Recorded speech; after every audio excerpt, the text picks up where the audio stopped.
Uh,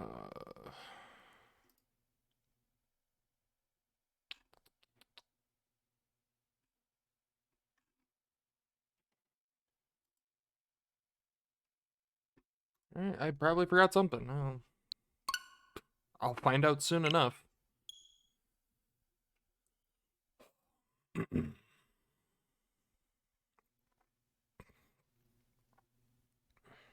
Or rather, I'll be smacked in the face with it.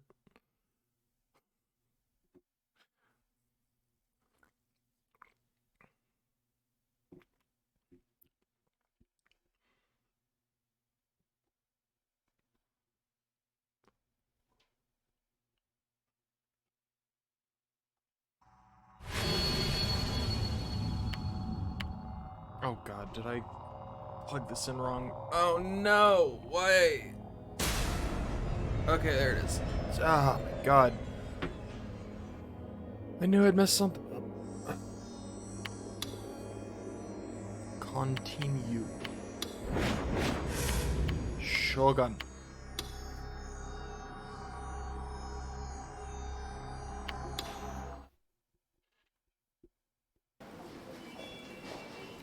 The next day, I headed to the hospital. Last time, I hadn't been able to get the assurance I wanted, but today, I was going to make them tell me that I was sane. I was going to have the doctor remember me. I was going to tell him that I was his patient until 4 years ago, and then I was going to have him listen to everything I had to say. I wasn't the crazy one. It was the demon girl in Misumi. I knew that's what he would tell me. This hospital opened at 8, earlier than a lot of them. That's why I decided to come right on time.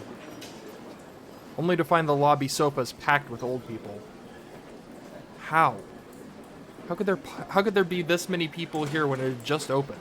Have they all cheated and got here before it opened somehow? That's not fair. I was angry, but I didn't have any choice but to wait. It was after an hour of waiting that I realized I should have made an appointment. What? He didn't even make an appointment? But very shortly after, they called my name, and I was relieved to see that I wouldn't have to wait as long as last time. Dude got lucky. But the doctor waiting for me in the exam room wasn't Dr. Takashina, but a white-haired old man I'd never seen before. 高階先生は The nurse standing behind him, Hazuki, I think, answered apologetically. 高階先生はもういません。 Oh god, did he die? He didn't seem that old.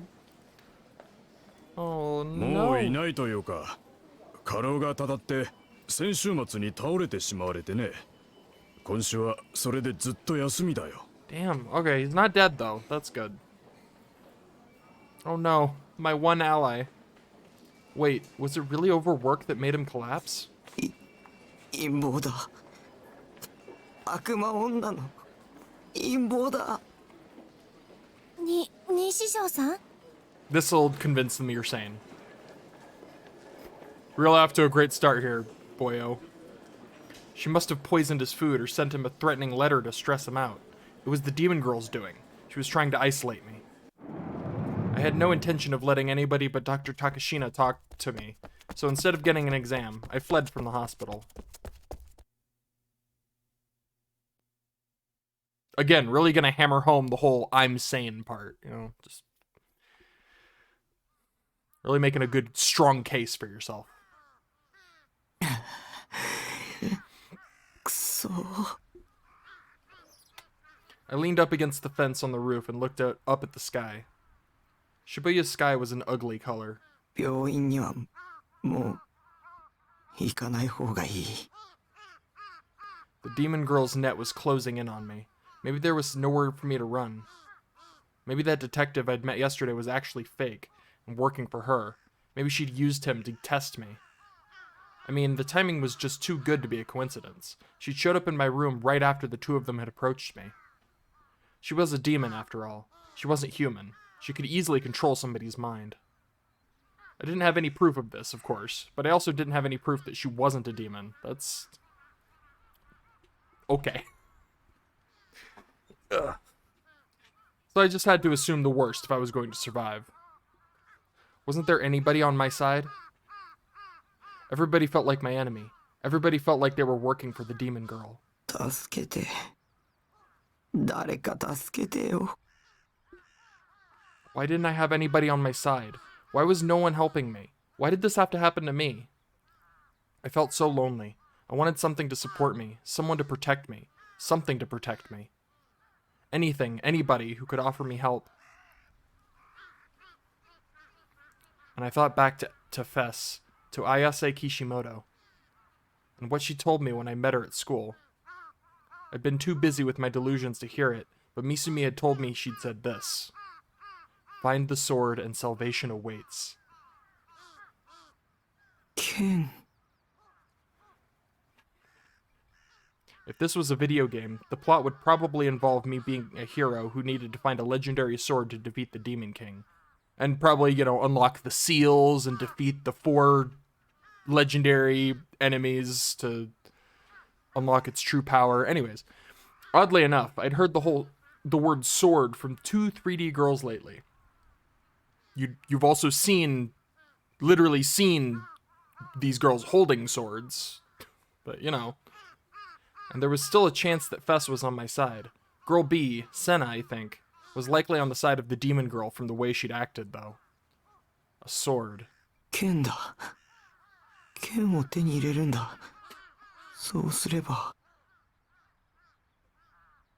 I whispered to myself as if I was in a trance. I like to think that this game is gonna just do a full genre shift into, like, hack and slash. This is gonna be like a dungeon crawler. I'd be down. I was willing to cling to any hope now, no matter how small. If I could just get the sword, I would be released from this nightmare. I didn't know that for sure, but I had to hope. I didn't 100% believe Fess when she said it would bring me salvation, but I didn't have any other options. I decided to just look into it and see what I found.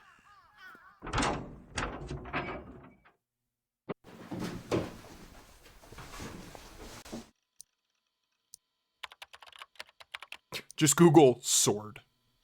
I ran a search online. Sword. First, I checked to see if there were any anime where characters had swords like the one Fess and Senna had, but I didn't find any. I'd mostly seen that coming. I always kept an eye on upcoming anime. There were 30 or 40 each season, so it was pretty hard, but I always watched the first episode of each series and then decided if I was going to continue it. And of course, I could watch anything that was on satellite TV using YouTube. So there was no way I could have missed one.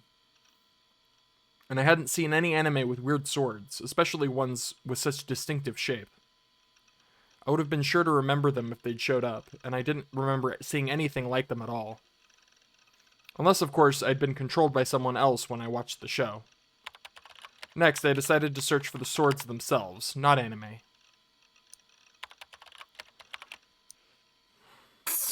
ほとんどがゲームの攻略サイトじゃんか。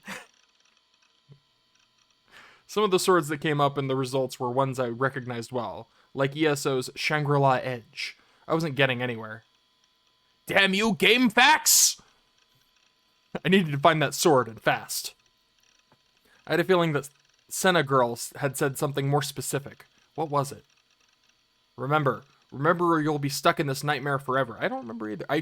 She said something like, you can see it, right? She was asking if he could see it. Although, which is weird considering she literally swung it at him and he was like, don't kill me!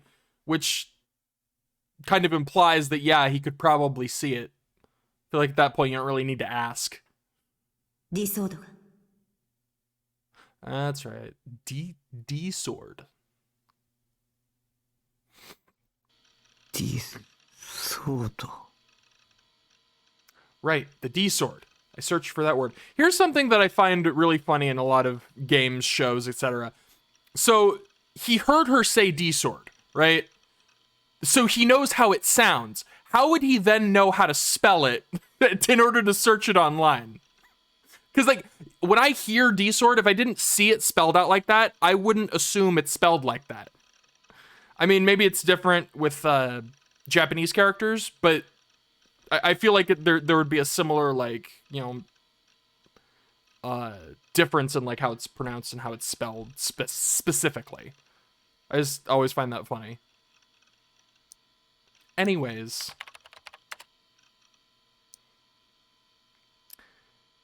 Fantasy term wiki. Wiki. Oh, wiki. Got it. And I got hits. Just 2, but these 2 links felt like the path that would save me. Ah, yes. The ultimate savior. Blog of a bored guy. Desperately trying to calm my excitement, I decided to click on the top one first. Amnesia by 404 error. Shit, it was down. Damn it, why did it have to be a dead link? No, I needed to calm down. I just had to go back and click on the cached version.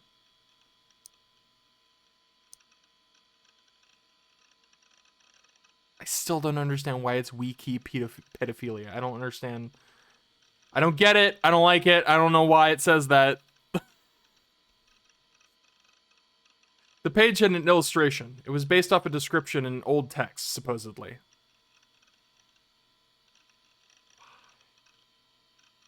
元ネタは伝承か。 Oh wait, I should be reading that. Oh no, I missed で all も of it. セナって女が持ってたのに比 Wind べると spirits. こっちは随分地味だな。 Yeah, looks like a pretty generic sword. Oh man, I wish I had read all that. I don't want to start in the middle though. Heck it.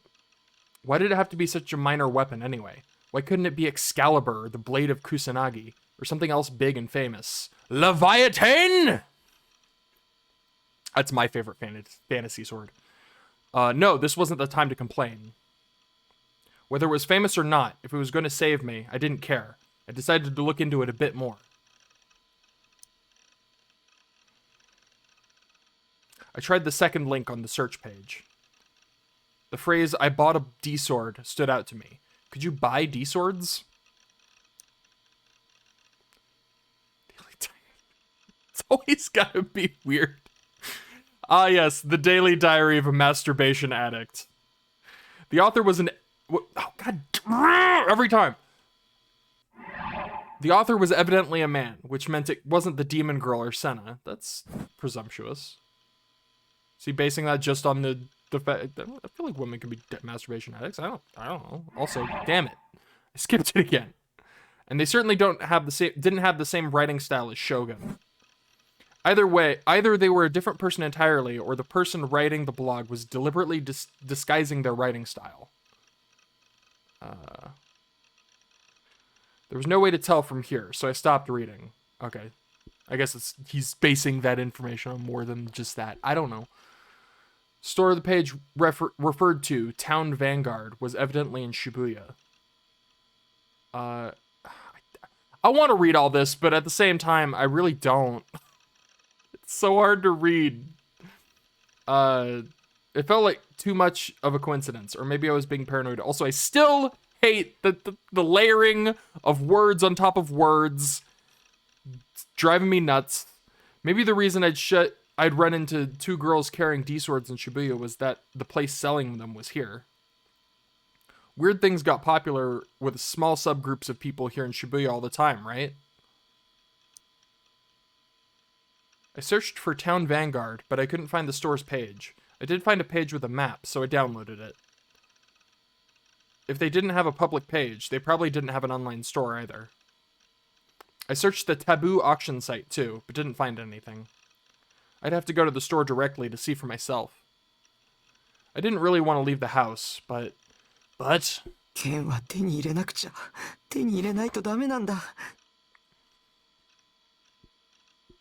At this point, it felt like the one good option I had for fighting off the demon girl. I didn't know what exactly I would do once I got the sword.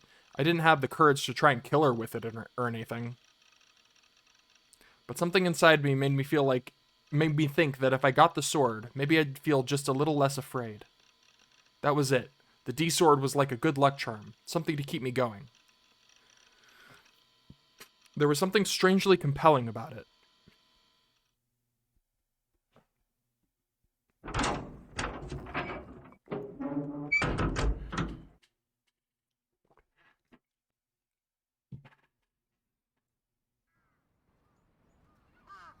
The store was somewhere near Cat Street, it looked like. Cat Street was a twisty street that ran alongside Meiji Street, the main connection between Shibuya and Harajuku. I'd heard once that it was originally a river that got filled in. There were a lot of theories as to why it was called Cat Street. Some said it was because there were a lot of strays there. Others said it was because the street was as narrow as a cat's forehead? A common expression in Japanese. Now, that explains why I haven't heard it before. Not that I cared either way. I'm trying to figure out what that... Narrow as a cat's forehead. I'm going to Google that later. I'm curious what that means. Cat Street was a good distance from here. It would take at least 15 to 20 minutes to get there. A bike would get me there faster, of course, but I didn't have one. I didn't want to go near the station, so I opted to go through Shoto and cut across Miyashita Park. I walked a little fast across the bridge over Meiji Street.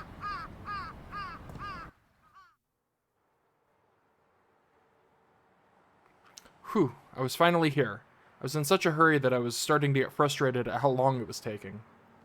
Cat Street was, compared to Center Street, much quieter, and felt more like Harajuku than Shibuya. All the stores were selling osare clothes, the kind I'd never had any interest in. Die, sheeple! Hold on, no? What does osare mean? Please tell me, tips list. Japanese net slang meaning hip or fashionable. Wonderful. I could tell I was out of place as I walked down the street, and I got more and more upset. This was totally outside my usual territory. There were a lot more couples there. Bleh. There were a lot more couples than there were in Center Street. I could tell they were all window shopping. Lol. Trying to show off because they didn't actually have any money. Losers. Damn. Man, Takumi is really savage in his own mind. I almost regretted coming, but I choked those feelings down and told myself that I needed to get the sword. I walked as fast as I could, face glued to the map, trying to avoid making eye contact with the people around me as I headed toward my destination.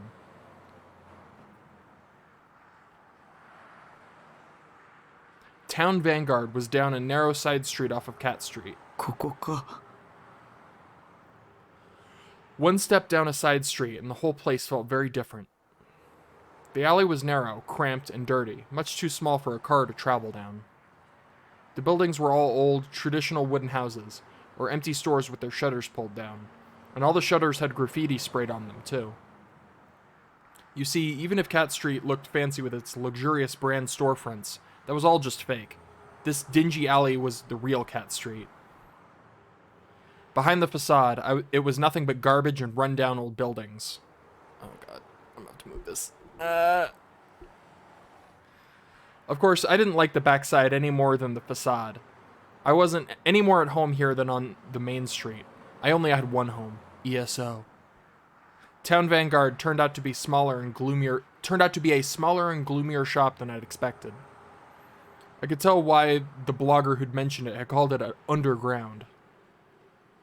There was a sign reading open, but it certainly didn't seem busy. Going inside felt really hard. I was too much of a wimp to go into a fast food place all by myself. How could I go in such a creepy looking place? I wanted to go home. No, I needed the sword. What was I supposed to do? I went back and forth outside the shop for a while. There was absolutely no one else in the dark alley. I spent 30 minutes wandering around, trying to muster up the courage to go in, and not a single soul came by. Many times, I almost felt brave enough to go in, only to give up at the last second. I feel like a lot of people would hear something like this and be like, that's ridiculous, just go in. I totally get it. I feel like I've done that before. Socialing is hard. But I couldn't give up and go home empty-handed. This was the only place I could get a D-sword. But my instincts weren't willing to let me go inside. I had a delusion where the shopkeeper came out to meet me. Of course, she was a cute maid, and she spoke to me in an anime voice. She knew exactly what I wanted, and offered me a D-sword with a friendly smile. Please take this sword, master.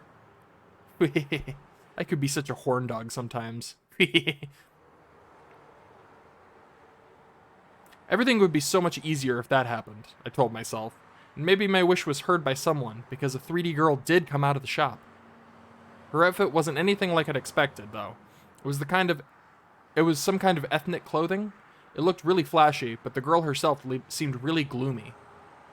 She had long hair done up in an afro, tied up in a bandana with a strange, eerie design on it. She said she'd gotten sick of watching me wander around outside her store, and so came out to check on me. My delusion hadn't become reality. Well, of course, that could never happen. I guess it's already happened, so hind shadowing? That could never happen. Before I knew it, she dragged me inside the store, despite my reluctance. I hadn't even had time to say no.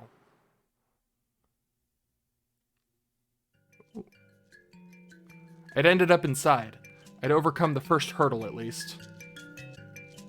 Oh.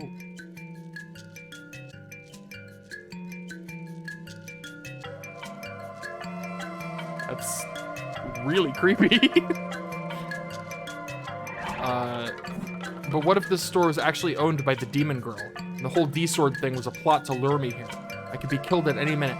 At this point, I feel like if the demon girl wanted you dead, you'd be super dead, like, many times over at this point. I looked around I get why he's terrified, but at the same time, I'd just go with it at this point. I looked around the dimly lit shop. There were no other customers. The air was stale, and there was a thin haze. It smelled like a mix of cigarette smoke and mold. 5 minutes in here, and I'd probably be ready to throw up. I could see what looked like merchandise, but I couldn't tell if it was for sale or not. It was all placed randomly throughout the store. To tell the truth, it might have all been garbage. It certainly didn't have price tags on it. And I realized after I got inside that there were a lot of adult porno toys, too. There were things you saw a lot in... Oh my god. There were things you saw a lot in rape-style H games. I tried not to look at them. I would also try not to look at them. This place must have been some kind of adult knick-knack shop. Despite how eager she was to get me inside, once I was past the door, the woman quickly ignored me. She sat down on her stool next to the register and smoked a cigarette. So this haze was at least partly her fault then. I hadn't even been inside for a whole minute, but a combination of nervousness and embarrassment, as well as how sick I was feeling, was making me sweat hard. I wanted to get out of here as soon as possible. Time to find the D-sword. Fast. I walked toward the back, looking at the shelves as I went. I quickly found the fantasy weapons corner that the blog I'd read about had talked about. This one part of the store stood out from the rest. There were several toys lined up carefully in a display. The toys themselves all looked cheap. Actually, I realized they were mostly just different colored lightsabers. Some of them were so cheaply made that they were obviously fakes. I wasn't sure if they would even light up. The light up shurikens that the blog had talked about were sold out, it seemed. That was kind of a surprise. I feel like I can't remember who it was. There was a comedian who made a joke, and it was like they did a bit where they talked about how they're like, I can't believe that you're allowed to sell like children's toys and like adult type things like within 50 yards of each other. So that's what this reminded me of. It's like, really? These things are just sitting across from each other. You could buy either of them. It's insane. But there was one thing mixed in with the lightsabers that was very clearly different from the others. Now I'm trying to remember what the name of that comedian was. Just one look at it and I recognized it as a D-sword. It was just like the one I'd seen online. I picked it up. It was lighter than I'd expected. What was it made out of? Soft plastic? It looks a lot more generic than the other ones, which is lame. There was no blade. The edge was smooth. I ran my fingers across it, and of course, it didn't hurt at all. Compared to the ones that Senna and Fess had, it didn't have any weight or a complex design, and certainly wasn't sharp. Maybe it was a fake? I was a little worried, but this was the only thing in the shop that could possibly be a D-sword. Did this even light up? The one Fess had been swinging around at the concert had some kind of glass embedded in the blade. which had lit up with a pale light. It was really cool. But there was no glass on the one I was holding. Maybe I should just give up on buying it. This D-sword was such a piece of junk that I was ready to give up, even after coming all the way here. But find the sword and salvation awaits. I remembered Fess's words. Right, if I didn't buy it here, I wouldn't have any clue as to where to get another one. Maybe it just looked cheap, and when it recognized its rightful owner, it would suddenly transform into something with incredible power. Maybe I'd just seen too much anime and manga. But Senna and Fess both had D-swords that seemed to possess a strange strength. Maybe this sword would turn out to be the same. What should I do? As I stood there, uncertain, the clerk came up behind me. She grinned a gloomy smile and pointed at the D-sword. 10,000 yen, and I'll throw in a little bonus, she whispered. I don't know why that's what I imagine she sounds like. Just the smoking, I guess. I was so stunned at how cheap it was that I couldn't believe my ears. I had some decent savings built up from my RMT business. 10,000 yen was cheap enough that all I'd have to do was pass on buying a single figure. Would he be able to make that sacrifice, though? Incredible. When I heard the price, and also that it was the last one the store had, I bought it immediately. The bonus was a cheap bangle bracelet. Total garbage.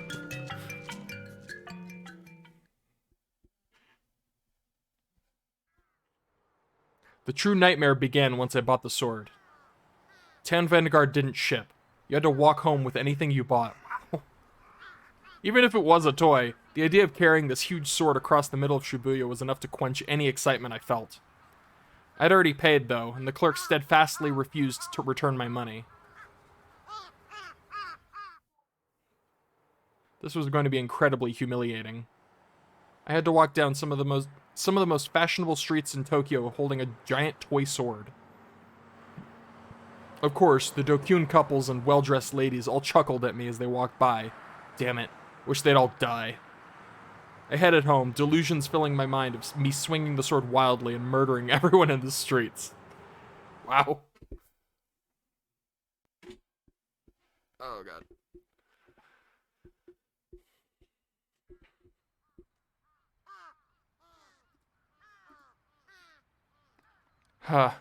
I was finally home. I'd started running once I'd gotten close, and I was out of breath by the time I got up to the base. The cold gazes of the people I'd passed had really stung. I don't know how Senna had managed to endure this humiliation. It was something I could respect in a way. There was no way I could do it. Oh, God. The base isn't empty! Suddenly, I heard a sound from the other side of the base. Was someone here? I froze and gasped. I remembered the smile I'd seen on the face of the demon girl who'd called herself Rimi. Maybe she'd come back? This time, maybe she'd come to kill me. What should I do? Run? I could sense the presence of someone in front of me. The setting sun cast someone's shadow on the ground. It was clearly the silhouette of a woman. I quickly raised my D-sword. Holding it in my hands like this, I realized what a piece of crap it really was. The one Senna had held had a strange power and intensity about it. But mine didn't seem to have anything like that. Maybe it was a fake after all. Could I really fight with this thing? Not a chance. Even if it was real, I still couldn't actually fight someone with it. Holding it in my hands, it felt weirdly heavy. Maybe I was holding it wrong? It didn't feel like something I could actually swing like a weapon. The shadow suddenly began to move. It was coming closer. Is it just his sister? Again? God. I closed my eyes, thrusting the sword in front of me at a random angle. Not that I expected to hurt anybody with it. But I had a faint hope that this sword could maybe, just maybe, help me. But then, nothing happened. My foe didn't say a word. Maybe the D-sword had annihilated the demon girl with a single swing? If so, that would be incredible. 鬼、その剣何？ When in doubt, if there is a mysterious presence and you're not sure who it is, it's almost certainly this kid. Yep. I opened my eyes, but instead of the demon girl, I saw Nanami. She was looking at me with contempt in her eyes.なんだ The tension drained from my body. I collapsed where I stood. お前脅かすなよ This was just awful. She was an awful sister. What kind of awful sister likes to entertain herself by scaring her brother? Who the hell did this girl think? Who the hell did she think she was anyway? This is why 3D girls would always be inferior to 2D ones. 別に脅かしてないよ。いつもみたいにお兄の生存確認しに来てあげたんじゃん。なのにお兄いないんだもん。なんでナナが30分もお兄のこと心配しながら待ってなくちゃいけないわけ？ナナの貴重な時間が無駄に消えてっちゃったじゃん。お兄のバカ。Worry? She was worried about me? I refused to be fooled by such an obvious lie. で、どこ行ってたの？出かけるなんて珍しいじゃん。携帯にかけても繋がんないし。I'd left the phone in the base. I knew nobody would call me, so there was no point in taking it. そもそもその剣何なの？もしかして買ってきたの？ She was staring at the sword, looking a little confused. あ、わかった。アニメのおもちゃかなんかでしょ？ほんと、お兄ってオタクさんだね。しかもこのおもちゃ、ちっとも似合ってないよ。さっきだってへっぴり腰で構えちゃってて、思い出したら笑えてきた。Wow. Way to crush someone like that. I ignored Nanami and opened the padlock on my room, then tried to head inside. ちょっと無視すんな。帰れ You know I'm alive. Now go home. She was always making fun of me and did nothing but complain every time she was here. She really hated it that much that she should just leave. I certainly didn't want her here. あのね、わざわざ様子見に来てあげてんだから、もっとありがたがってよ。せっかくお土産まで持ってきたのに。She pouted at me. お土産そう、お母さんが持ってけって。ほら。She handed me some mandarin oranges, 10 or so, in a red net bag. It wasn't a great present. I'd eat mandarins if there were any laying around, but they weren't exactly a favorite of mine. Damn! Ingrateful. Ungrateful? というわけで、ナナもちょっと一服したいから一緒に食べてあげる。帰れもう妹がお土産持ってきて、しかも一緒に食べてあげるって言ってるんだよ。もっと喜びなよ。 I mean, to be fair, she's being mean, he's being rude. They're both awful. There's no winner here. What was there to be happy about? Why would I want to eat oranges with my little sister anyway? She probably just wanted to eat some herself. She always was a big eater. She always used to eat my food too. We got in fights about it all the time. Where'd I get the word happily? I'm making stuff up. I'm literally hallucinating words that aren't there. Nanami went inside the base, ignoring my protests. I had no choice but to follow. お茶ある？あったかいのがいいな。Of course not. I only drink soda.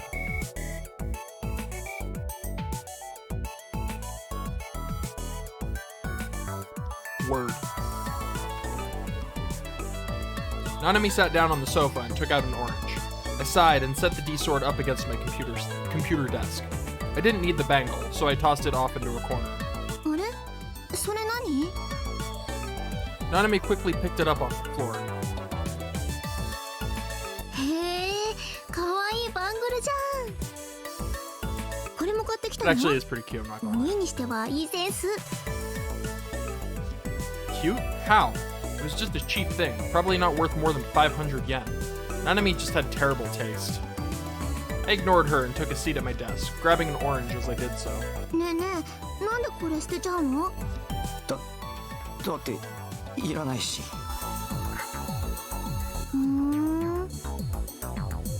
ゃあさ、これナナにちょうだい。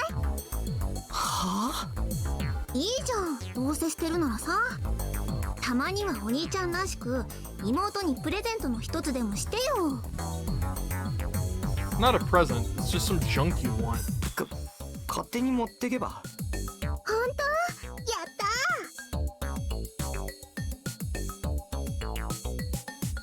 ー。 She was certainly easy to please. As soon as I gave the okay, she quickly put the bangle on her arm. Such a cheap little sister, enjoying such a cheap gift. Whehehe. お兄どう？似合う？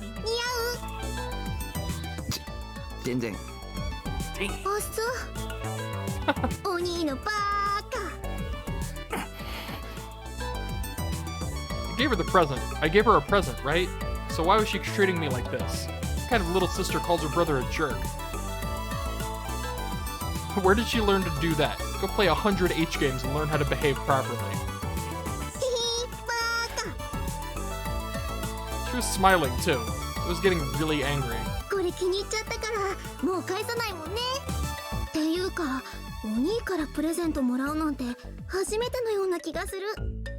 しょうがないから大事にしてあげるよ。 Whatever. Nobody asked you to. I didn't even buy it for you. もう用は済んだんだから帰れ。僕は暇じゃないんだ。邪魔するな。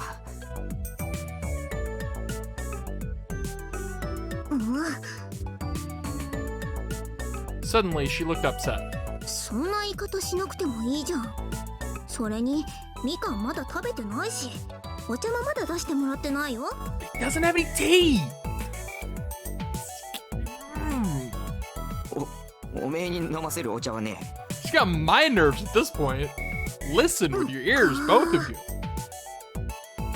She glared at me, shoulders heaving with rage. Eventually, her eyes started to tear up. わかったよ。そんなに邪魔なら帰る。ああ、さっさと頼む。お兄のバカ。お兄なんてみかんの皮で目つぶし食らって失明しちゃえ。 Is that how that works? あとバングルは返さないかんね。バーカ。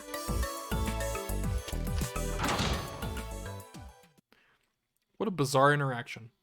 Her high-pitched yell echoed through the room as she grabbed her bag and flew out the door with incredible speed. Whew. At last the storm was finally over. Every time I talked to Nanami, I felt exhausted. Why did she keep coming when she knew how much I didn't like it? Read the room.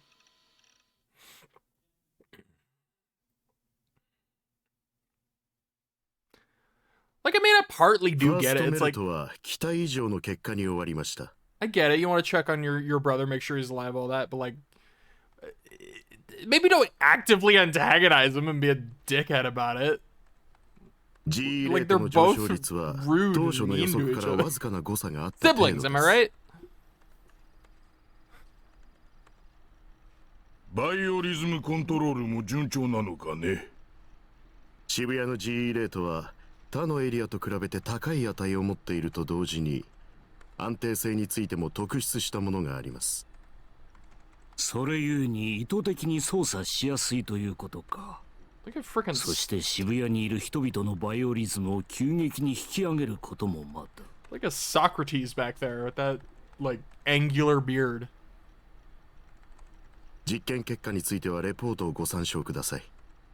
納得していただける成果を上げております。貴様が成果を出すのは当然だ。そのために高い金と多くの人材を提供しているのだからな。実効性については理解しているよ。この数ヶ月だけでも我が会の信者が数倍に膨れ上がっているからね。それではプロジェクトノアは次の段階へと進ませます。よろしいですね。コードサンプルの件はどうするのだ。すでに3人分は確保したとはいえ目標数値には達しておらんではないか。いかにも。数値達成のためには最低でも5人分はなければ厳しい。サンプル保持者は集まりつつあります。あとは採取するのみ。ならばその件は任せる。信仰の救いあれ。くれぐれも慎重にことを進めるように。はい、心得ております。 Well, that was odd. Weird little cult meeting. All right.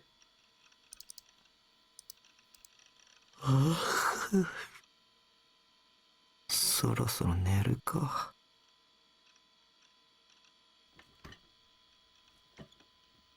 I bit back a yawn and looked over at my PC's block. It was showing 5 a.m. I'd spent the whole night grinding in ESO and hadn't gotten the rare item I wanted. 8 hours of work and nothing. Well, it happened a lot. I looked over to the side of my computer desk.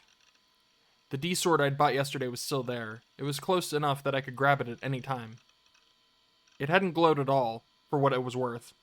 I was hoping that at some point it would transform into an awesome weapon like the one Senna had.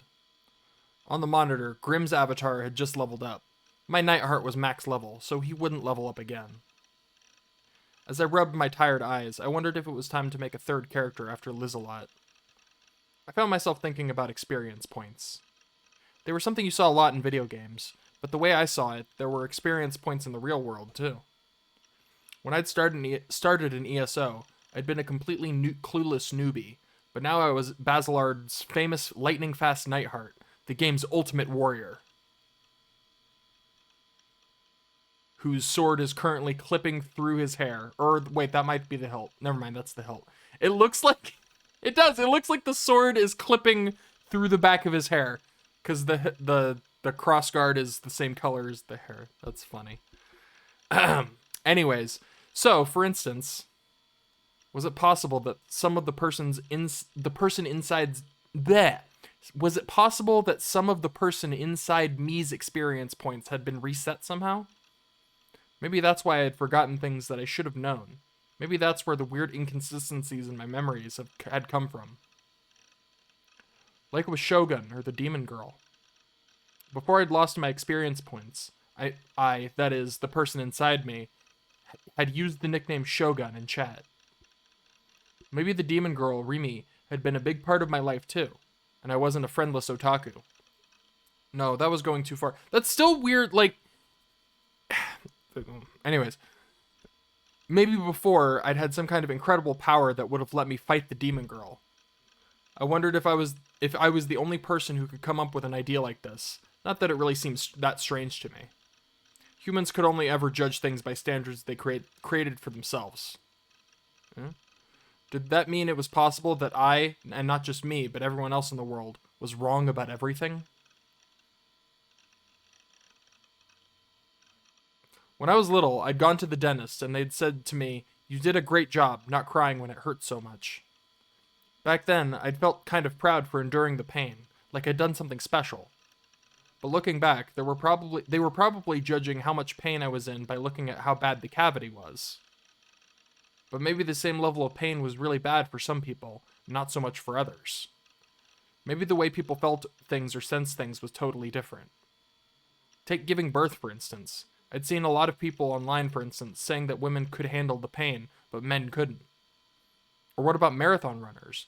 Maybe what made them special wasn't their stamina, but the way they could endure pain. Or maybe take S&M. Some people enjoyed receiving pain, and some people enjoyed giving it. Maybe everybody had different ways of experiencing their senses and different levels that they could endure. This is a really long and roundabout way of saying different people are different. What a novel concept. Maybe the toothaches and headaches that I sometimes had to put up with were a level of pain beyond what an ordinary person could handle. And if I could pass that pain to them somehow, they'd die on the spot from shock. All this speculation left me with the selfish delusion that I was somehow special. Yeah, I mean, it's crazy. People are different. Have different criteria and judgment. Bananas. I denied it, but I'm sure it was a delusion everybody shared. Every man wants to... I mean, yeah, everybody's the main character of their own story, you know? I am clearly the protagonist here. Ugh. Oops. I clicked the button. Oh god, everything's falling apart. Oh Jesus. Oh no. Crap. Okay. Oh boy. Alright. Everybody wants to think they're special. Chosen. They want to believe that a dramatic future filled with adventure is waiting for them, like on TV or in the movies. I genuinely, when I was between the ages of 7 and 9, I literally thought that the day I turned 10, I would learn that Pokemon are real and I would become a trainer. And then I turned 10, and boy howdy was I disappointed. My dreams were dashed. It was a rough one. The desire to be a hero, I guess you could call it. It was childish, really. Of course, I had that same desire. Maybe it was my destiny in life to defeat the demon girl. Of course, if someone actually told me to do it, I'd have several conditions. I'd need cheat codes, obviously. Like God mode, for one thing. Big head mode, please. Or invincibility. I didn't want to be scared or get hurt. If I couldn't have that, in other words, if I had to do it right now, I would absolutely refuse. Which meant that if the person inside me's experience points had been reset, I might be at a big disadvantage.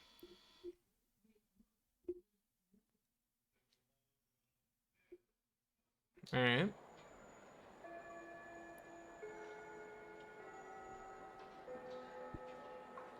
I was almost late today. Maybe staying up till dawn to play games before a school day was a mistake. I had to run to make it in time. When I arrived outside my classroom, I paused to catch my breath. I didn't want to do anything to attract attention from my classmates. Being late was a potentially fatal mistake. If any Dokuns took an interest in me, my life was over. I slowly walked into the classroom. My head was pointed toward the ground, and I avoided looking at anyone. Of course, I didn't give anyone a cheery, "Good morning." I tried to make myself as invisible as possible as I headed to my seat. That was how I always did things. I really hope we run into Fess again. Boy, I really like that character. I really like her. She's cool. Like usual, I reached my seat without any issues and sat down. She's so dang cool. I quickly put my head down on the desk. Now I'd be safe for the rest of homeroom. Or so I thought, until I was lightly tapped on the back. Yo, Taku. Oh. 今週は3回も学校来てんじゃねえか。 You're not Fess. Misumi again. I sighed, but it wouldn't be right to ignore him. I began to raise my head, and stopped. Was this Misumi? Really Misumi? 2 days ago, I'd called him like the demon girl had told me to, but something had been very wrong. He'd acted like the demon girl was in our class. That was impossible. That's a good point, actually. Why, like, you'd think the next time he went to school, he'd immediately be, like, looking around like, okay, she would be here, right? Like, maybe the demon girl had brainwashed him. Or maybe he'd become somebody else entirely. おい、どうした？早くも爆睡モードか？ Like, wouldn't she be here right now? Am I missing something? A loud electronic noise echoed through the classroom. I felt a slight vibration near my chest. It was my phone. Damn it, why now of all times? Why did he take... Okay. I have so many questions. Probably irrelevant. These are probably very minor, irrelevant questions. Why did he not take his phone to the store that he had never been to, right? So that maybe he would need to call somebody, you know? But why is he does take it to school? What? I don't understand this individual. What kind of an idiot would call at a time like this? And why was it playing the ringtone when I'd set it to vibrate? Maybe I messed up the settings. お、鳴ってるぞ、タク。 Why did you bring it to school? You clod. I know that. Should I answer now? But if I did, Misumi would know that I wasn't asleep. And I didn't like answering the phone anyway.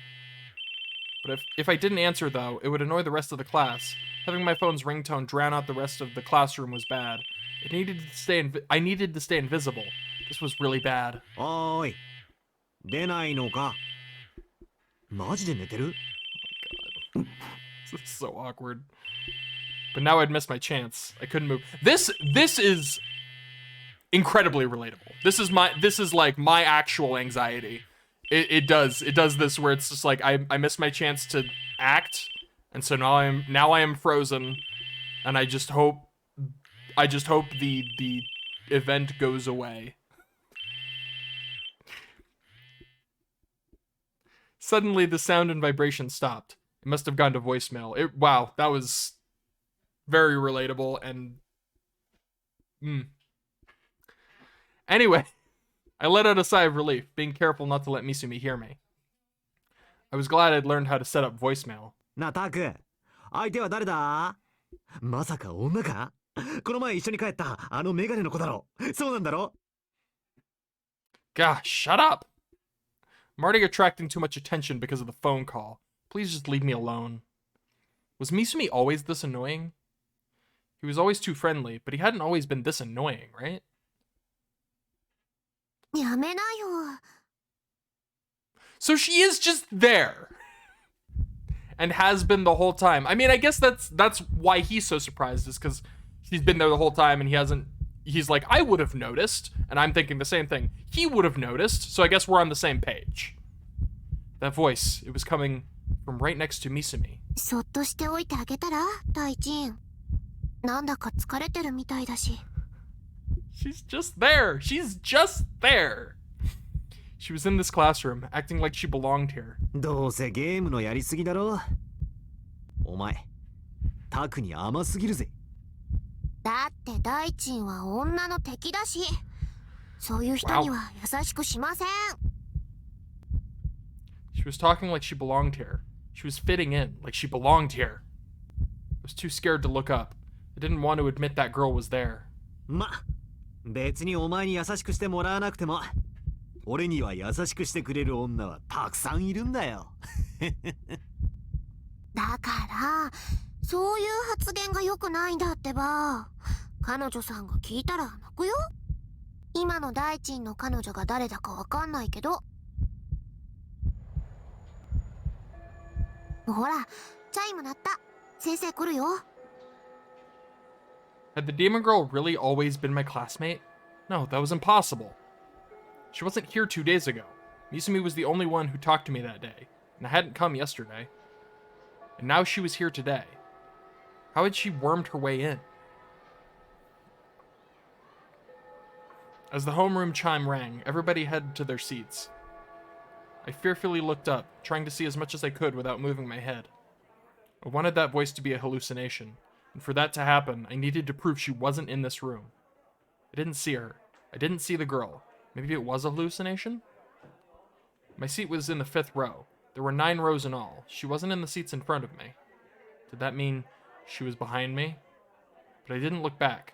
I couldn't do something that would attract so much attention. Damn it, this was so frustrating. Was she in the room or wasn't she? I didn't feel the prickling on my neck. Nobody was looking at me. I couldn't sense anybody's gaze. Was she here? Was she not here? Which? I stared down at my desk, trying to see if I could sense her somehow. Then I heard the sound of a teacher coming into the room. I forgot their name. It was Sukaji or Sukada or something, I think. It was the phys ed teacher, and he was a huge meathead. But he didn't yell or do any physical punishment either. If anything, he was the kind of teacher who could take a joke. I had a teacher like that. He was just super big and strong, but a total goofball. There was a mild murmur of surprise going up and down the classroom, but I was too busy thinking about the demon girl to worry about it. How the hell was I supposed to sense anybody? This wasn't a manga. Was I just stupid? 今日から転校生が入ることになった。 The teacher spoke in a whisper, so that's what the fuss was about. ほら、折原、みんなに挨拶しろ。 I couldn't hear the transfer student's voice. Was she really here? I took a quick glance at the front of the room. Oh boy. Green or red? Green or red? I pressed the wrong button! I pressed the wrong button! I hate my life! Why do I do this? I swear, I'm not trying. Oh my god, I pressed the wrong button. Why? Why am I so dumb?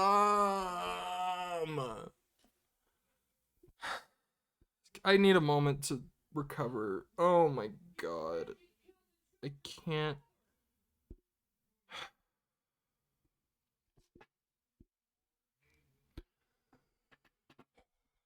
Okay.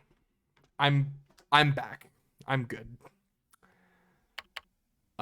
She was really tiny. She might have been smaller than Nanami. She looked kind of weak and timid in a moe sort of way. She was pretty cute for a 3D girl. Maybe. For some reason, there were tears in her eyes, and she was looking down. The class started to murmur louder as it became clear that the transfer student wasn't going to say a word. The teacher gave her a reassuring pat on the shoulder. どうやら折原は緊張しているようだな。よし、挨拶はいい。みんな、この子は折原梢だ。仲良くしてやってくれ。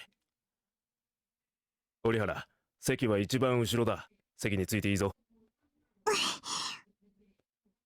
The transfer student bowed silently and started to walk toward me. Her seat would be 4 rows behind me. I thought about pretending to follow her with my eyes as she walked so I could look behind and see who was there. But if I did, I'd stand out a lot. Some Dokyun might see me and say, "Don't stare at the transfer student just because she's cute." Then they'd try to beat me up. What should I do? Turn around or wait until homeroom ended? My head drooped as I squeezed my fists tightly. It was no good. I didn't have the courage. If I turned around and saw the girl... この人似てる I could hear her speak. The transfer student passed me. The hell does that mean? The next thing I knew, I was looking up. She's got a sword! Okay. Like, so I guess, like, main characters have swords, I guess. Well, no, Misumi doesn't have a sword. And then Nanami doesn't have a sword. Okay, so I guess there's gonna be sword characters. Alright. Her sword is like, I guess I'm kind of just assuming it's a sword. It looks more like a, I don't even know what that is. What even is that? Alright. The transfer student stopped for just a single moment as she walked by my desk, but she didn't look toward me. She was holding what looked like a giant iron plate. That's a good way to describe what that is. I guess I'm just, like, I mean, I assume it is a sword, right? And then it's gone. I blinked and it was gone. What was that? Was I seeing things? Alright. 同じクラスでよかった And she has telepathy, I guess. She quickly passed by my desk. Was she talking to me? Why was she suddenly talking to me? Like me? I'm glad we're in the same class? Had we even met before? No, I didn't remember her face at all. There was nothing in my past involving a long-forgotten childhood friend either. Nothing out of an H game. Maybe I was finally starting to get popular? Or was the transfer student with the demon girl? If so, the net was closing in even tighter. It would get even harder and harder to run away. This is... Oh my god. Homeroom came to an end as I tried to figure out the answers to the new doubts that were rising within my mind. There were 5 minutes until first period started. Misumi was already on his way to the new girl's desk. He was evidently aiming to start hitting on her on the first day. Jesus Christ, Misumi. My other classmates were all curious about her as well. The classroom was a lot noisier than usual. On the surface, it was a peaceful, ordinary day. But to me, it felt like I was in the middle of an enemy camp. My heart was pounding so hard and wouldn't calm down.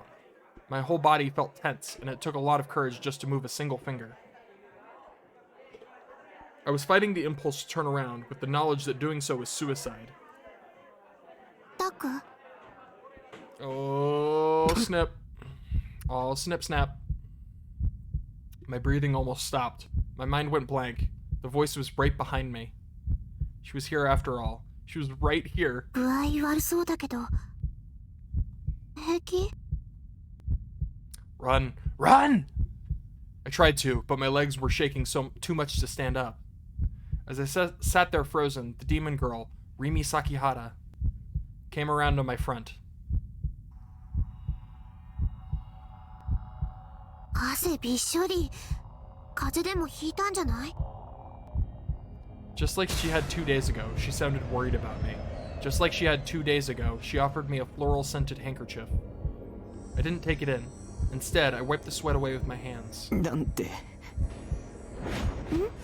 何？ I couldn't even look at her. I could hear her in her voice that she was smiling though. ねえねえ、さっき何話してたの？ Rimi crouched down and put her hands on the desk, resting her head on them to look at me. She was looking at my face again. I looked away as fast as I could. Damn it. Was she just not going to let me escape no matter what? My heart was about to burst from fear. Somebody save me. すっごく気になる。 What was she even talking about? Who was I talking to? 転校生。あの子がタクの机の横を通るときに小声でさ、ボソボソーっと。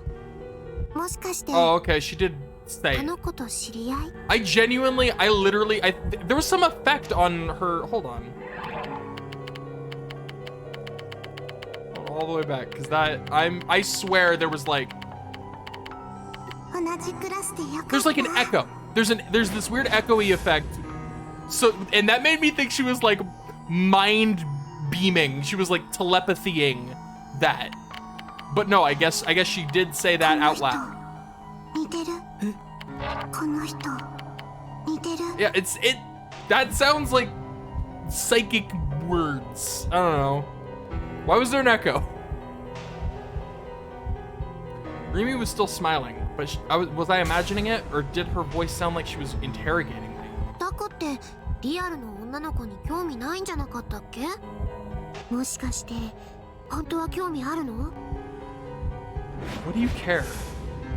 Was she trying to find out my personal information so she could threaten me or something? No, I wasn't into 3D girls. That was something I was always clear about. じゃあさ、私にも実は興味あったりする？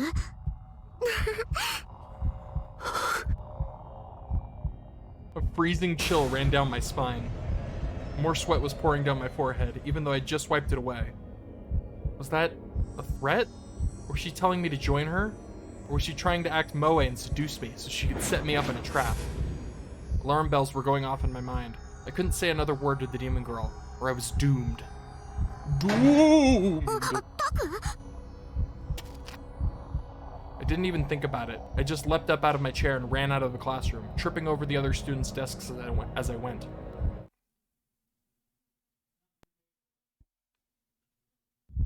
Yeah, you know what? I'm just gonna come out and say it. This is getting odd. Things are getting a little strange around here. And I don't quite know what to make of it. I ran straight up the stairs of the school building onto the empty roof. The girl didn't seem to be following me. But still, I couldn't relax. I decided to crouch down and hide behind something. My knees were shaking. I was amazed I'd managed to run like this. Maybe that was just a sign of how desperate I'd been.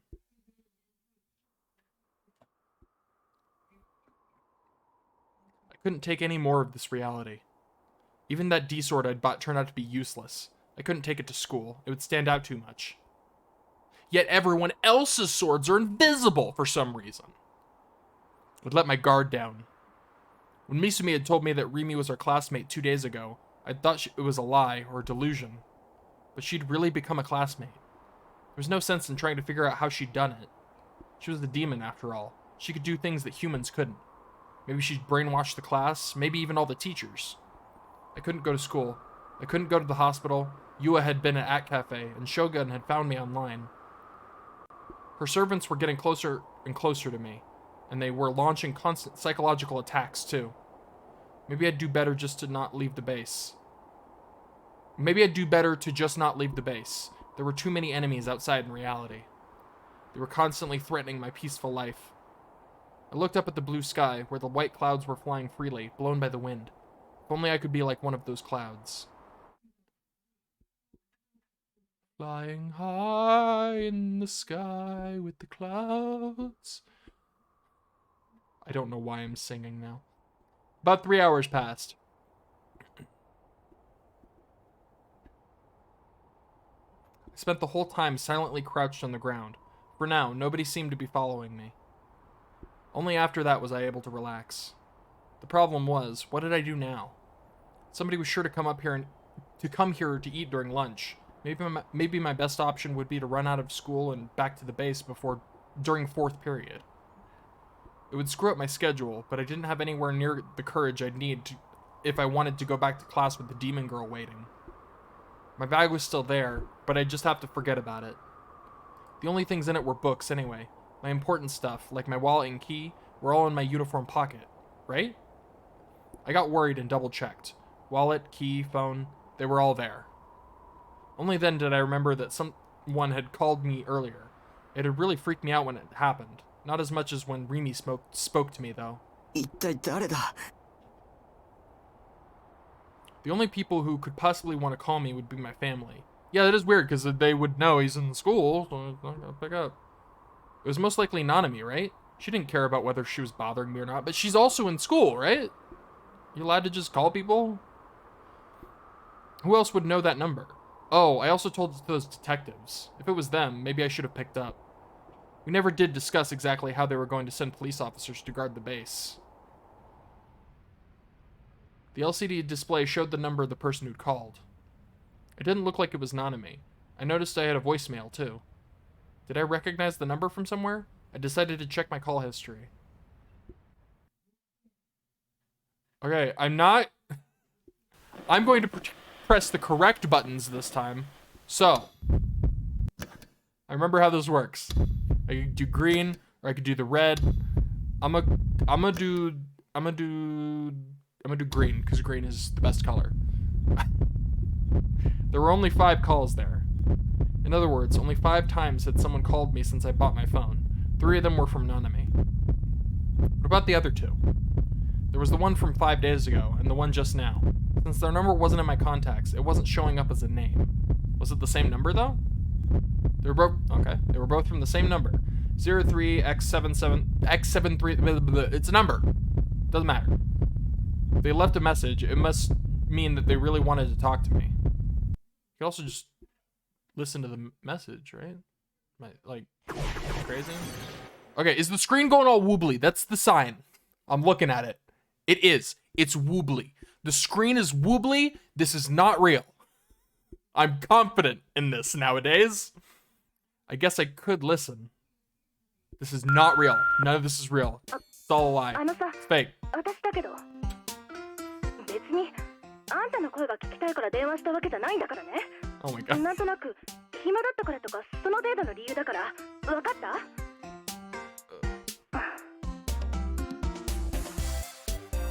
た？でもクラスが別になって最近話す機会が少なくなったね。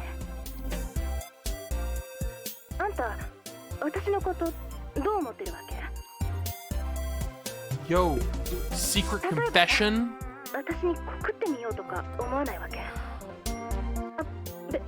別にあんたに告られたからって私は嬉しくもなんともないんだからね。 What? そもそも私が OK する保証は万に一つぐらいしかないんだし。でもさ、行動しなくちゃ何にも始まらないって思わない？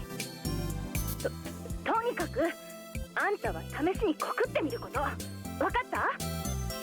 じゃあ今日の放課後伝説の木の下で待ってるから。 Legendary tree. That is a tsundere confession if ever I heard one. 急いで来なさいよ。 The legendary tree. ないんだからね。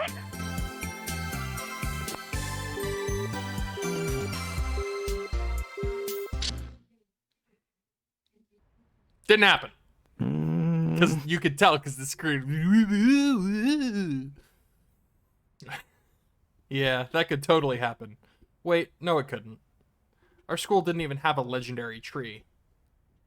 Who was that tsundere girl supposed to be anyway? Lol. She was kind of a lame character. I should have made it Seraton at least. That's a good point, actually. I guess now wasn't the time for delusion. I guess that's how you can tell he's a bit He's a bit out of it, is when his delusions don't involve Sarah. I sighed a lonely sigh and decided to listen to the message. I looked around to make sure the demon girl wasn't anywhere nearby and put the phone up to my ear. Although it actually, now that I think about it, it wouldn't be the detectives if it's the same number that called the first time, because they didn't have his number by that point. So it is. こちらは留守番電話サービスセンターです。新しいメッセージは1件です。1件目、10月17日金曜日午前8時28分の伝言です。 That's the day before my birthday. Coincidence? Probably, yeah.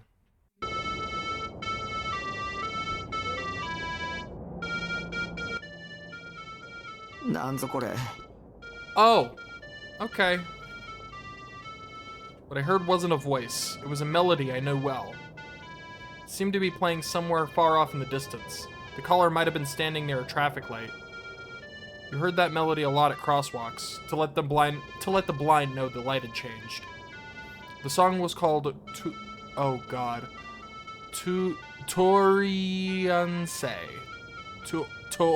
Torianse. By the way, a lot of people, I'm certain I butchered that. A lot of people knew the melody, but not many knew the lyrics, probably. I knew them for what it's worth. I learned them in elementary school. I didn't remember them completely, but they went something like this. Pass through, what narrow path is this?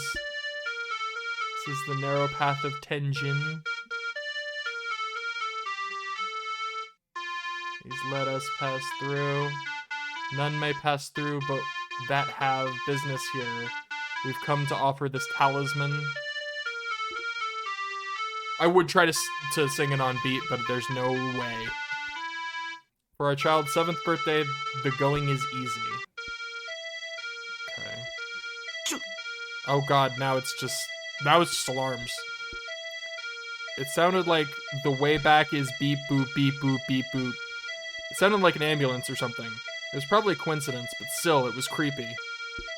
Is it saying there is no way back? There is no escape? Just after the melody cut off, I heard what sounded like a loud buzzer. The volume was so loud, I yanked my phone away from my ear. I think I see what happened. My mom called him. She often does this, where she'll call with her phone in her pocket, and she'll leave messages essentially like that, where it's just like whatever's going on in the background, and it drives you nuts. Not so much anymore, because I don't check my voicemails anymore. No reason. I fearfully put the phone back up to my ear, but the message was over. What was that about? It felt like I'd heard the earth rumbling at the end, too. The buzzer was totally different than the traffic signal. If it was that loud, they must have brought it right up to the phone.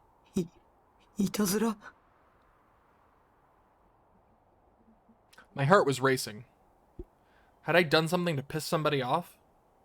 Who'd even made this call? I had their number, so I could call back if I wanted to, but I didn't have the courage. Fair enough. There was nothing I could do about it, and anyway, I was still in the middle of something much worse happening to me. I put my phone in my pocket and left the school, watching my surroundings as carefully as I possibly could.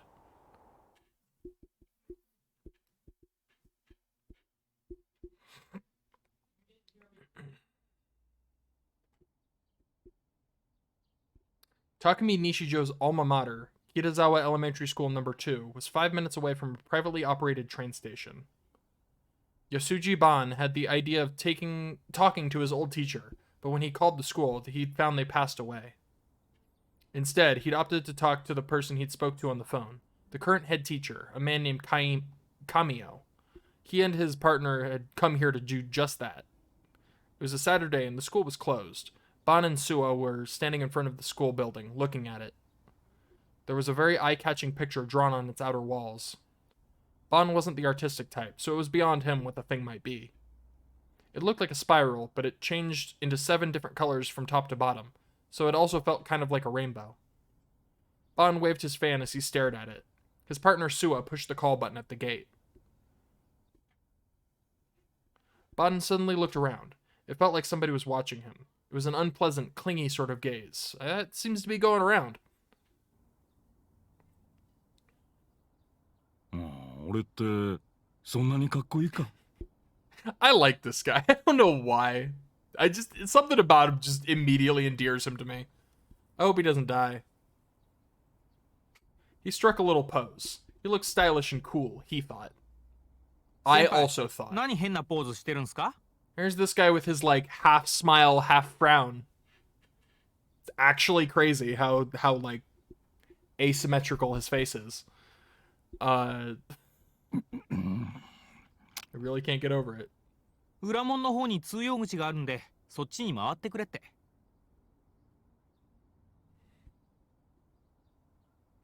Bond gave up on his pose and sighed. He started to walk.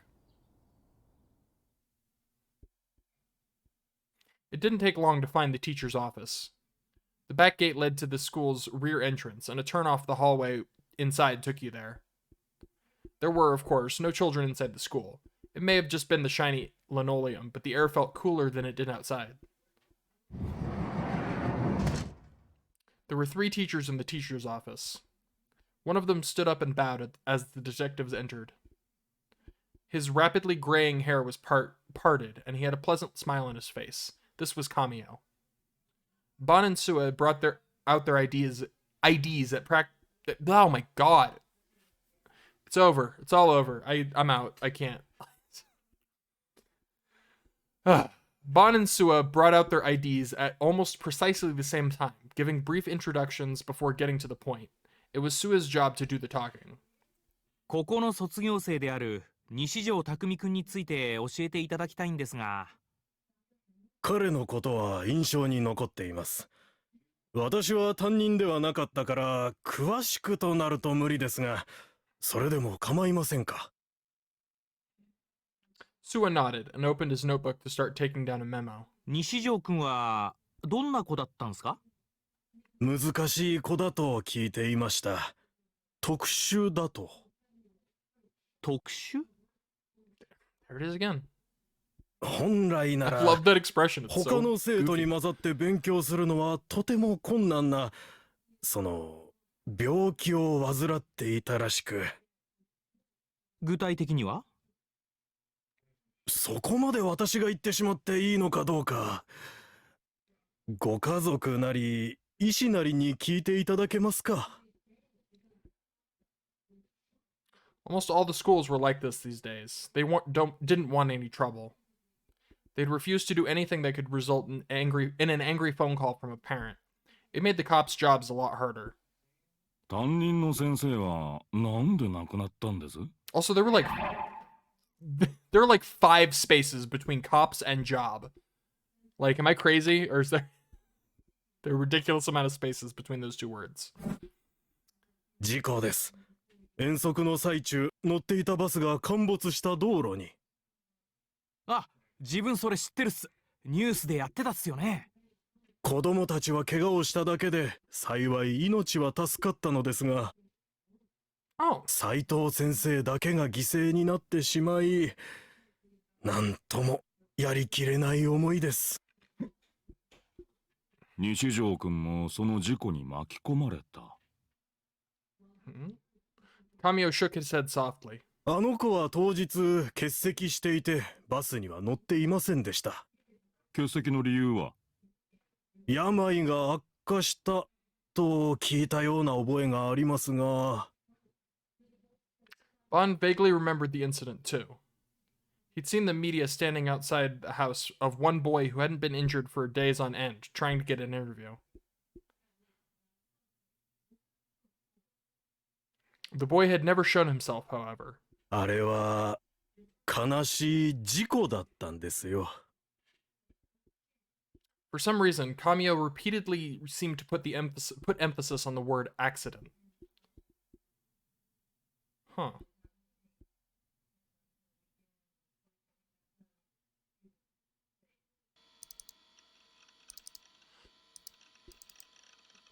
Having a quick chat with Grimm before diving into ESO was becoming a daily routine of mine. We never talked about anything specific. We'd swap information about the latest at-chan threads, or talk about naughty stuff, or our latest favorite manga, or the anime we'd seen the other day. Stuff like that. Oddly enough, we didn't talk much about ESO. We do more than enough ESO chat while we were playing after this.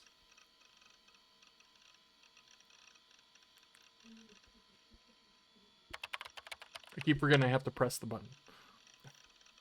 Have you heard anything about the weird pranks lately? Quisk. What is Quisk? Quisk. Short for Kuashiku. Or give me the details. Used by 2000s era netizens when they wanted more information about something. So it's similar to, I suppose it's similar to deets, please. It was just something I heard. I don't know if it's something people are... I don't know if it's really something people are doing. But, like... They play weird noises on your cell phone. Do they say naughty things with a moe voice? Probably. What kind of H game is that? I mean, if that's what it... Oh, God. If that's what it was... I mean, if that was it, I would love to get pranked. So what kind of whose eyes are those is it? Grim kept using that phrase. Instantly, I felt sick. The sentence didn't even make sense. Was the phrase funny enough that he had to force it in everywhere? I didn't think so, at least. If anything, it was stupid. That's meme culture, right? It's just like, oh, this is popular, so let's insert it into every subject. But I couldn't start an argument until I'd asked him about the prank. I decided to just put up with it for now. Like the sound of... Oh, God. Like the sound of some nasty otaku jerking it. No. That would be awful. Actually, it's Toriyanse. Toriyanse. That's a song, right? The one they play on crosswalks? Yup. And then suddenly it changes into this buzz noise. And it's really loud. You ever hear of a prank like that? I mean, it sounds like something at-channers would do. Whoops. The strange noise that had been left on my phone yesterday. I didn't know who was behind it, and it was pretty unnerving, so I decided to try and ask Grim. If it was just a prank, I could forget about it. Huh? Why wasn't Grim responding? You there, buddy? Hello? You fall asleep? There was no answer. It was rare for Grim to pass out on me like during a chat. It never happened before, actually. But if it had happened, it happened. I'd see him later in ESO and I could talk to him then. Just when I was about to get up out of my seat. Back. I ran a search on Atchan about that prank you're talking about. Oh, was that what he was up to? But that would mean that even Grim didn't know about it, and he usually knew everything. Nobody was talking about it, though. Not just on Atchan, but on the rest of the internet. So it must be somebody who had a personal grudge against me, then? I was starting to get really curious about who it could be, but I didn't have the courage to call them back. I suddenly had an idea. If I knew the phone number, I could have somebody else call it for me. Maybe Nanami or Misumi. Those would be the two safest bets. No, Misumi was brainwashed by the demon girl. He wasn't a good choice. Nanami was my little sister, so it would be easy to ask her. She'd get really mad later, probably, but that wasn't my problem. It was the least she could do after all the bullshit she put me through. I said thanks to Grim and ended the chat, promising to meet up with him later in ESO. My stomach was starting to rumble. I was hungry. Did I have any instant ramen somewhere? I looked, but I didn't find any. I'd have no choice but to go to the convenience store.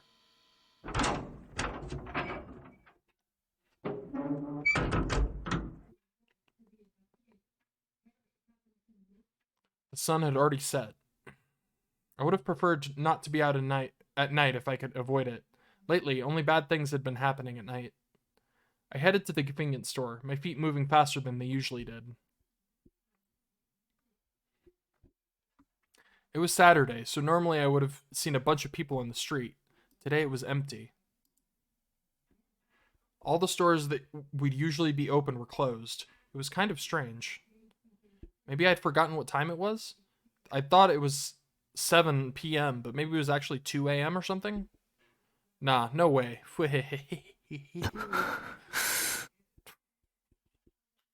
Still, it was way too quiet. You couldn't hear any of the noises you usually heard in the city. The sound felt different somehow. I made it to the convenience store in front of Shinsen Station. Even the area around the station was completely devoid of people. I was starting to get more than a little scared. When something you expect to be there suddenly vanishes, it makes you feel like you've been sucked into some strange other world. Normally, I avoided any interaction with other people, but today I longed to see somebody's face. I ran into the convenience store. There should at least be a cashier here, I thought. I looked around.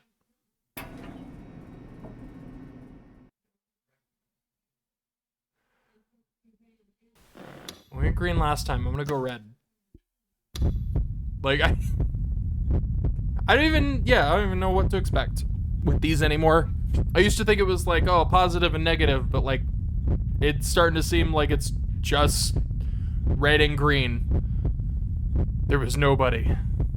No customers, no employees. Like the red ones usually seem a little more violent, I guess, is the thing. But green can be pretty weird too. That was impossible, right? The cashier must just be in the back. If I took my stuff up to the register, they'd come out right away. Then again, the red one was the I can't remember, did I pick green when it turned out the girl was in the room? I think I picked green that time. I think it was, yeah, I think that was green, and that turned out to be real. And then the other one was, it was red, and when she like dropped her bag or whatever, and that turned out to be real. That was the first time I realized that could even happen. So who knows? I forced myself to take my time picking out a boxed meal from the refrigerated section. I even pretended to look at the manga magazines before finally putting my meal on the counter next to the cash register. See what good. Oh god, it didn't whoosh. There's no woobly, this is real. Oh no. What hell awaits? Nobody came out from the back. I started to have an awful premonition. This wasn't right. Had I wandered into some place I really shouldn't be? Oh wait, it's whooshing. Looking at the screen. Screen is wavy. All right, we're good. This isn't real. It's confirmed. As I stood in front of the register, I took a quick look outside. I couldn't see a single person moving on either side of the glass, on the other side of the glass doors, but I could see a silhouette, partially hidden by the shadow of the condo building across from me. The silhouette quickly hid, but still, I could see it clearly. There was something long and black in its hands, like a tube. Was that sniper rifle? Wow, that escalated quickly. It would either be a police force mobile unit, or maybe the special assault team. I hadn't seen anybody because the police had sealed off the area. But why? Suddenly, I had a shocking realization. I quickly looked around the store before hiding myself behind a shelf. Could there be a hostage situation happening in the store? Maybe there was a criminal in the back room who'd taken the cashier hostage. And maybe the criminal was the one responsible for the New Gen murders. Oh no. I crouched down with my head in my hands. Why had I come to some place so dangerous? And what were the police doing? They had this area sealed off. Why didn't they stop me before I came in? Was there any way to get out? If I stayed here, they'd take me hostage too. Fortunately, I hadn't run into the criminal yet. If they were locking themselves up in the back room, now was my chance to run. I was so scared that my knees were shaking. I could barely even stand up. Still, I somehow managed to stand up and slowly head toward the door. When... It started with a really stereotypical message, the kind you didn't even see in the police procedurals anymore. A policeman was yelling into a microphone outside the store. I was so startled that I hid behind the shelf again. Is he the criminal?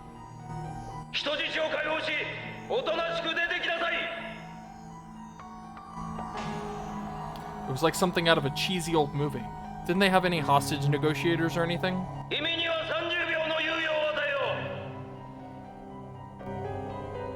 That was short, just 30 seconds?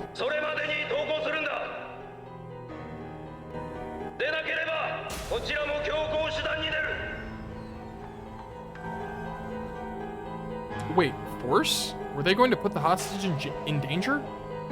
If somebody tried that in modern Japan, wouldn't the media crucify them? What were the cops thinking? I held my breath and stayed as still as I could. My heart was pounding really fast. I felt like it was about to burst. If the police did come in, the store would turn into a war zone. I'd be caught up in it. Maybe I'd get hit by a stray bullet and die. Please, no. The criminals seemed to be doing nothing at all. The inside of the store was dead quiet. I was starting to get mad. Why had the criminal done something so stupid? Come on, just surrender. Surrender or something might happen to me too. You're the criminal. I peeked out from the shelf and looked outside again. Shockingly, there was a full team of SAT snipers out there, plainly visible, pointing their rifles right at me. I quickly pulled my head back. The police seemed intent on shooting the killer. Was that even legal in Japan? I couldn't believe it. No way. Come on, please stop.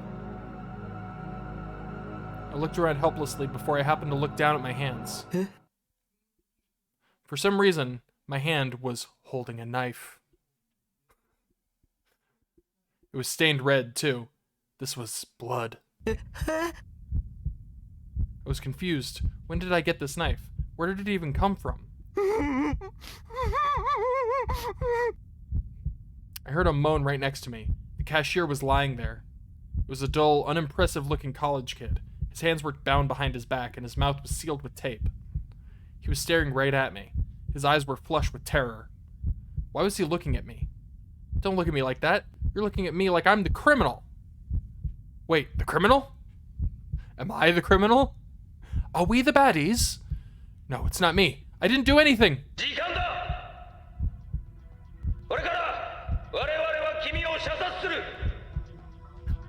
Wow.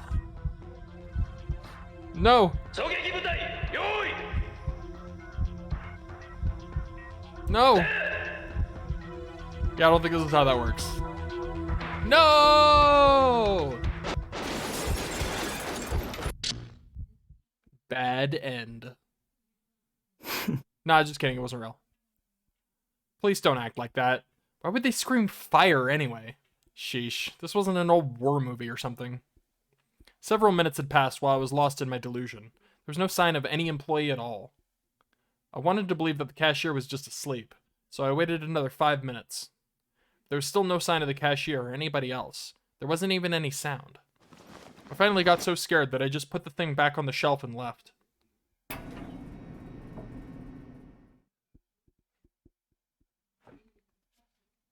I came to the railway crossing right next to the station. I could see the Shinsen station platform clearly from here. There was no way a station platform could be empty, I told myself. It was just impossible. But of course, there was nobody there. I decided to wait for a train to come. If a train stopped at the station, people would surely get off. Also, wouldn't someone need to be driving the train? Like in the front, doing the thing to make the train go? And even if nobody did, I could see somebody in the train as it went past. Do they call them conductors still? Is it the people with the hat in the front of the train?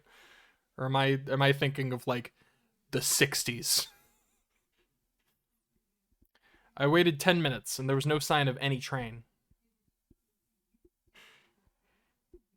I tried to tell myself that there might have been an accident or something that had thrown the schedule off, but there wasn't a single person on the platform. Only then did I realize the seriousness of the situation. It didn't make any sense. This wasn't right. I decided to head to Shibuya Station. There was always somebody there. I was sure of that. The area around Shibuya Station was always busy, 24 hours a day. I couldn't take the fear anymore, so I started to run.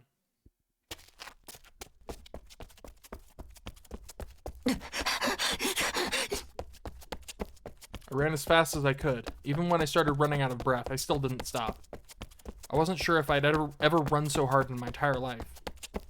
As I ran, I wished this was all some sort of awful dream, but it wasn't. My heart and lungs were in so much pain, I thought they'd explode. There was no way this pain could just be a dream. I was surprised at how intense my breathing was. But no matter how much air I took in, the pain didn't go away.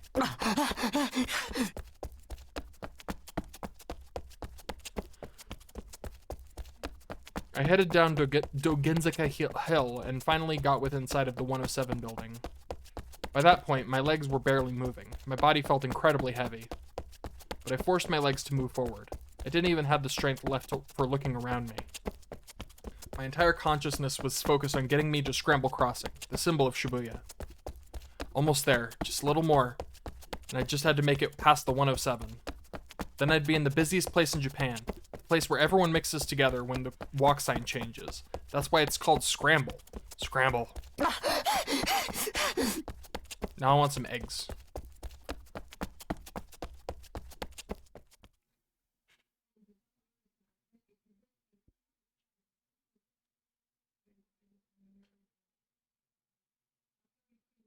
Empty. The whole of Scramble Crossing and Shibuya Station were empty. A world without sound. A world that was dead. The air around the crossing was always filled with a flood of sound, but today it was ruled by silence. All I could hear was the sound of my own panting. I fell to my knees in the middle of the wide road. I couldn't take another step. But more than that, the shock had drained all the strength from my body.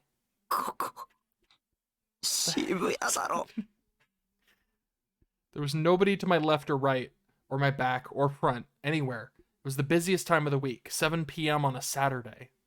What was going on here? This couldn't be happening. I closed my eyes and put my hands up to my head. This was a dream, an illusion. It couldn't be real. Sure, I thought I wanted to live a quiet life, all by myself. I didn't want to get caught up in anything or have anyone meddle in my plans. But that didn't mean I wanted to be the only person in the world. There were no other people. Who was going to pay my living expenses? That's such a weird, like a weirdly specific worry. But, like, there are no other people. Why would you need to pay your living expenses? Like, don't get me wrong. It would suck if you were the last person on Earth. That's not the reason, though. Like, there are no other people. Who's going to make the meals I got from the convenience store? That's a more fair concern. See? If there were no other people, who's going to play ESO with me? Again, much more valid. If there were no other people. Sound. I heard a sound. It wasn't me. It was a sound someone else made. Someone was here. Someone else was close. I felt saved. It was just random chance that the crossing looked empty. Nobody had actually disappeared. I hadn't been left alone in the world. I was almost ready to cry from the sheer relief. I turned toward the sound. It was just a cat. Oh no. It was a boy in a wheelchair. He was silently sitting there, some distance from me, but still in the middle of the road. It was hard to figure out how old he was. If it went just off his height, I would have thought he was in elementary school. He had a hat pulled down over his eyes, making it hard to make out his face. But the boy's voice was strangely clear. It was as if it was being whispered into my ear. I actually found myself turning around to check if someone was behind me. But of course, nobody was.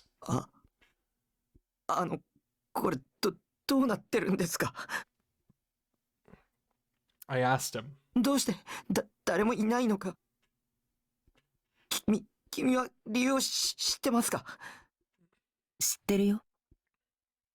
His voice sounded young, but not like a child's.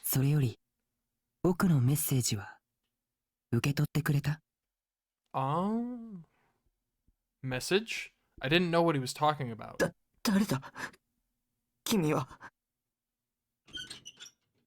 His wheelchair advanced forward, wheels turning just a little. It must have been an old chair because it made a rusty creaking sound as it went.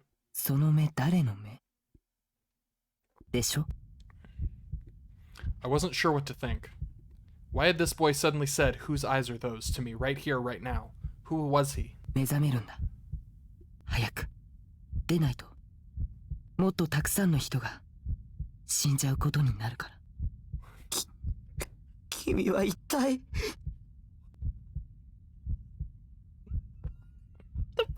What is happening? I rubbed my eyes, wiping away my tears. Only then could I finally see his face.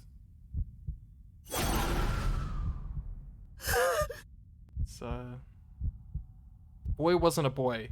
His face was wrinkly, like an old man. His cheeks were caved in, his eyes sank deep into his skull. The white's cloudy, and he had no eyebrows. Yet his body was as tiny as a child's. 僕は将軍だよ。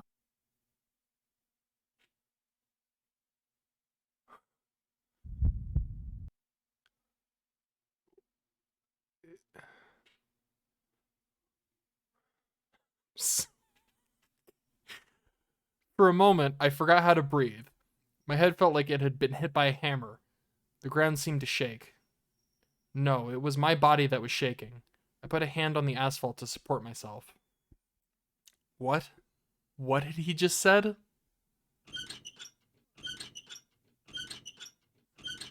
Shogun. This was Shogun? 忘れないで。君は逃げちゃいけない。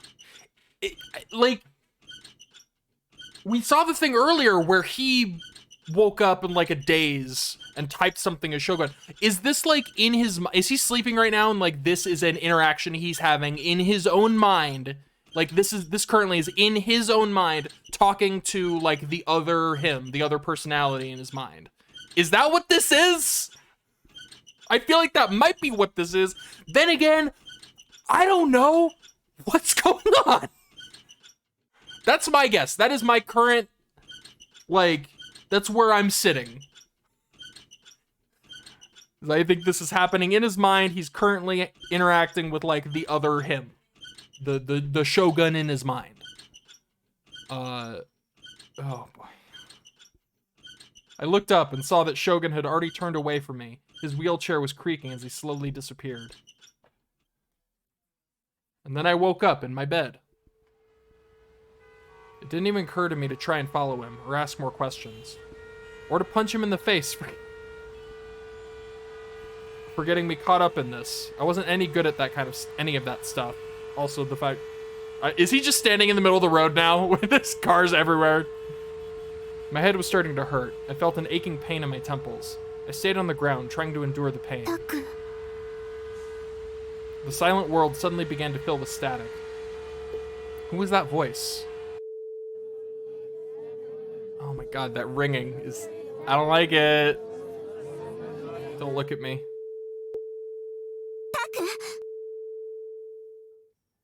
The static began to change into a voice. Somebody was putting their hand gently on my shoulder. 邪魔なんだっつうの。何してんだろうね。最近の若いもんは。なんかのパフォーマンスじゃないの？タク。I looked up, still reeling from the headache. The demon girl, Rimi, was leaning over me and looking down into my eyes. Her eyes were clear and filled with life. Those eyes stared at me and only me. Again, once again, she'd just shown up out of nowhere. 歩ける？歩いて。She put her hands under my arms and tried to help me up. I screamed and pushed her away. Then I came to my senses and looked around. I was still in the middle of the road, but I wasn't alone anymore. There were people all around me, walking past me without the slightest bit of interest. タク。Rimi seemed like she was about to cry as she looked at me. 今は私の言うことを聞いて。夜だ！ I screamed, the aching in my head turning into a stabbing pain. I tried to fight through the pain and crawl away from her, to put as much distance between her and me as possible. お前だろ！お前が見せたんだ！お前の妄想だ！僕の心を支配して精神攻撃を！この悪魔め！お前なんて剣で殺してやる！ベースに帰れば僕には理想。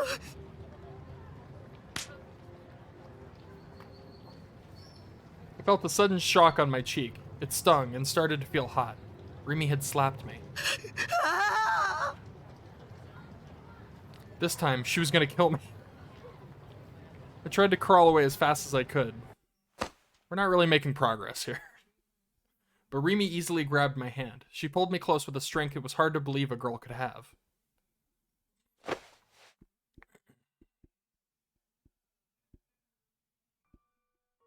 And held me tight. Her soft body pressed against me gently. It was so warm, and I could smell just the slightest hint of sweat. Her long flowing hair tickled my nose. It was the last thing I expected her to say. I could feel the strength leave my body. Her voice sounded a little sad. I couldn't tell if she was crying.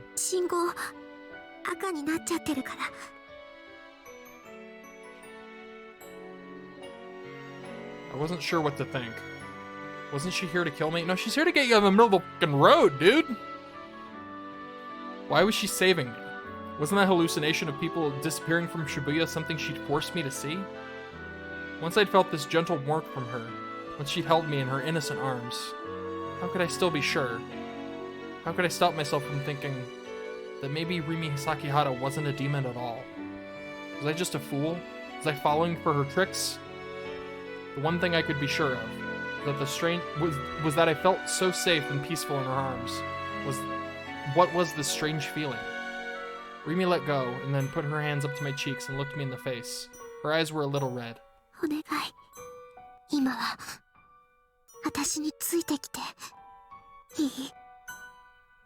I nodded. We were standing in the middle of the now empty crosswalk. People on both sides of the road were staring at us as they waited for the light to change. I could hear laughter starting to bubble up from the crowd.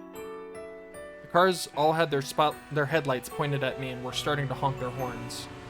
Rimi held my hand tightly and started to run toward the sidewalk. I followed along, letting her pull me forward. Man, people suck.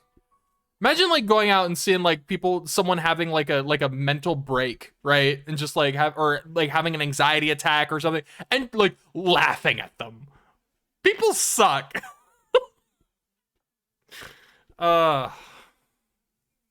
Anyways, we managed to make it through the noise of the horns on the sidewalk to the sidewalk. Rimi let out a sigh of relief and stopped. She was still holding my hand. Just touching her made me feel calmer and calmer. It made me want to give in to the feeling and stay like this forever. Rimi turned toward me. She looked so happy. I couldn't believe that the look on her face might be a lie or an act. But I'd thought of her as my enemy for so long. I thought of her as a demon. If I gave in, I'd cease to be me. That's how it felt, at least.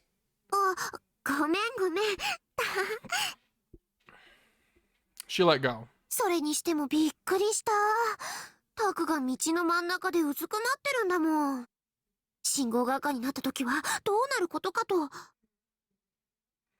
She sounded happy. I turned away. I started to push through the crowds and walk forward.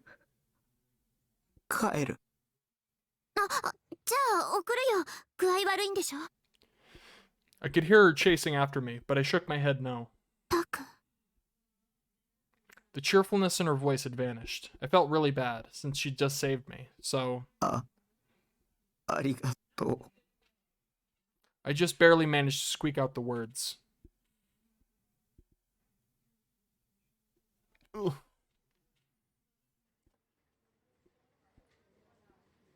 Alright. I'm done today. My brain can't handle enough. And also, I'm hungry. And want some foods. So, I'm going to put a save here. In number 5. And I'm going to say goodbye. Awkwardly, as I often do. Bye! Still don't know how to say bye. Working on it.